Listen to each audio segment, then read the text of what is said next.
send her instead. And being British, she just see her mind. I used to get angry in those days. I'm older and more mellow now. She will say exactly I what would she said. fight for the birds and the nature and the. I'm mellowed now. So you were angry about the. No, but the whole development I wouldn't say I was angry, but I would say I was passionate About for nature. For nature, I would say so.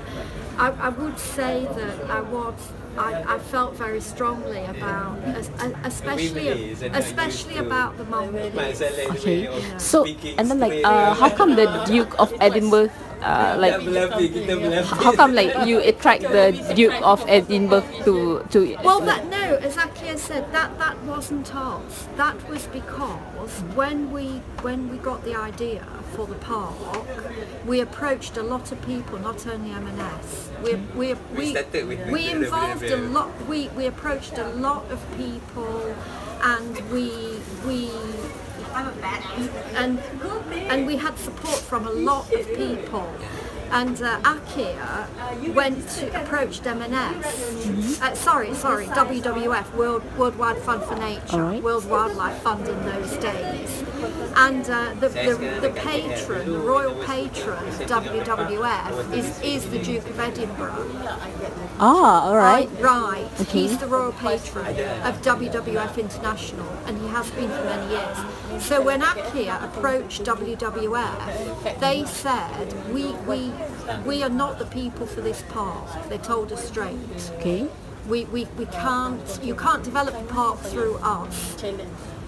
But they gave us whatever help they could, and one of the things that they did was because of them, the Duke of Edinburgh found out about this park and sent a letter of congratulations, not to us, to the state government. The state government.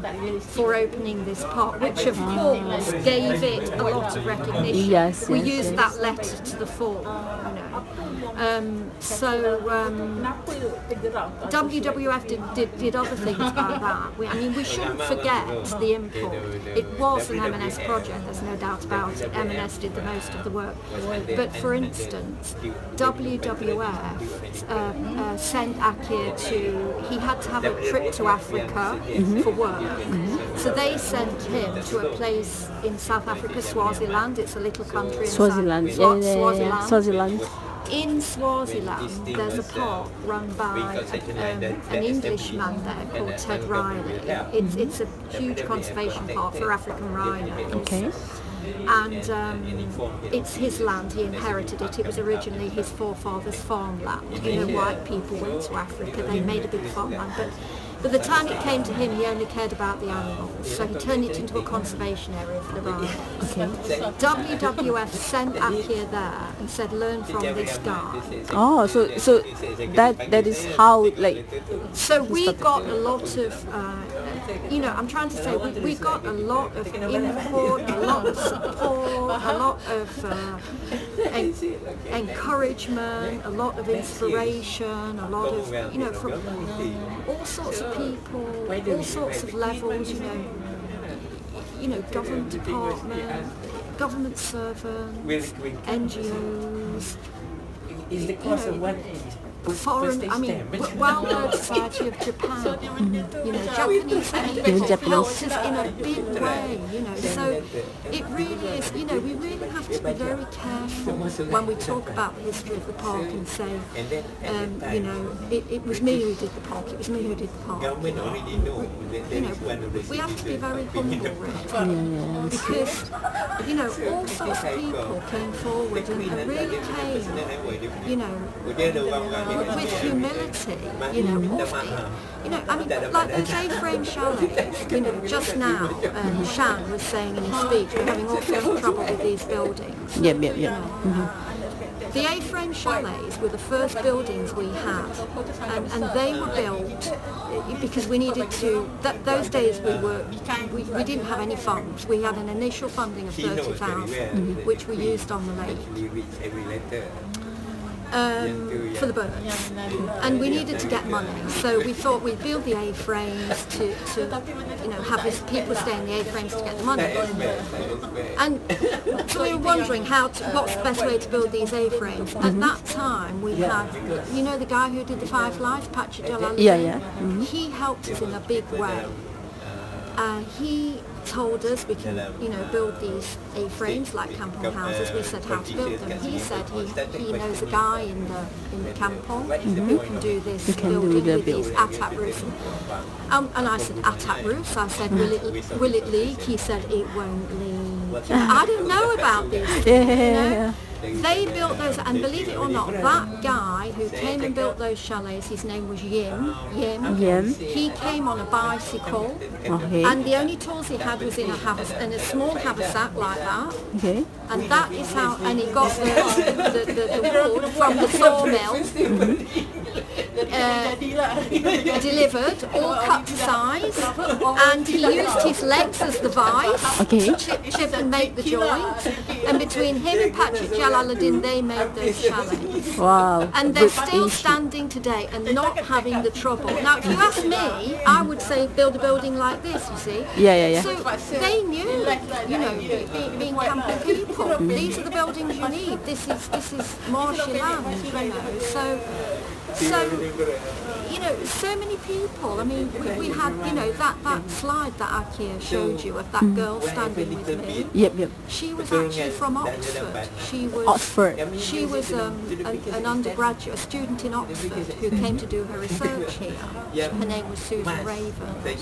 So, it was good for her. She did her research, but she paid for herself. She came here. So, of course, that was good for us. That was good mileage for us, you see, foreign students.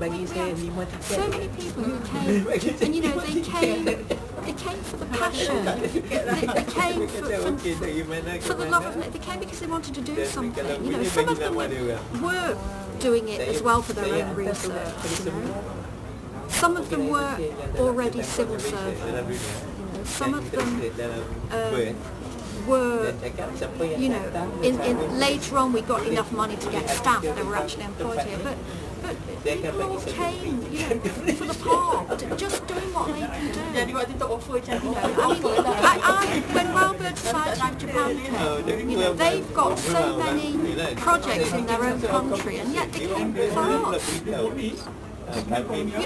paid for themselves and they donated us money. I mean, when they came, I cried because we were so, at that time, we were so desperate, as Akhir said, our biggest problem was skepticism. You don't need money. You need the drive. You need the drive, And so I was. Look for people. If people ask me how did you do it, the answer's simple. I was very young in those days. I had a lot of energy. Free ticket.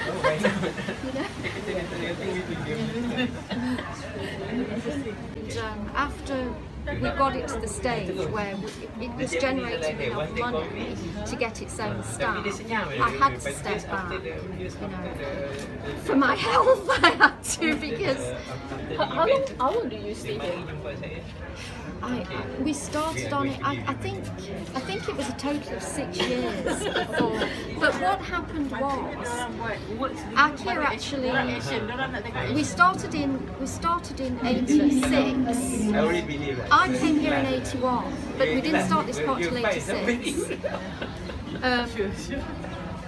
But Akhir got transferred to KL. After 1 year, he got transferred to KL. So by that time, we had a staff quarters there. So I actually stayed behind. This park almost split up our marriage. So he went to KL on his own, and I stayed here. To run the park, because by that time we had a caretaker to do that. the gardening. We'd got the visitor centre, we opened the visitor centre. So I ran the visitor centre because we had to have somebody to do the chalet bookings, you know. We had Patrick Jalaluddin, the Firefly Man, to be the caretaker. I'm just saying, when I stayed here and you went to KL, I mean, how long did that go on for? How many years did we split up our marriage for this place? I can't remember. I can remember when I was here all alone, you know. I mean, I look back on the way I was. You see the way she looks at me. You're not the one that's important. She's the one that's important. She can say me. I remember. I look back on myself then and I think, how did I do it? Because I remember when I was in the visitor centre one day. I remember when there was a crowd of boys came on there.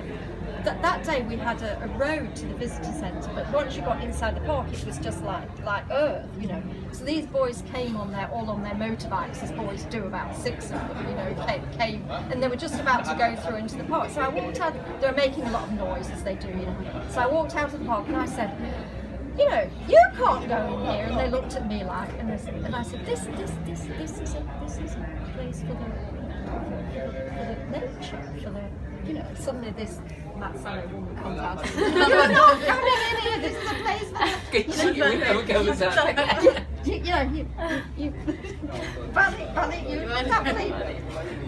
can't believe I took this in here.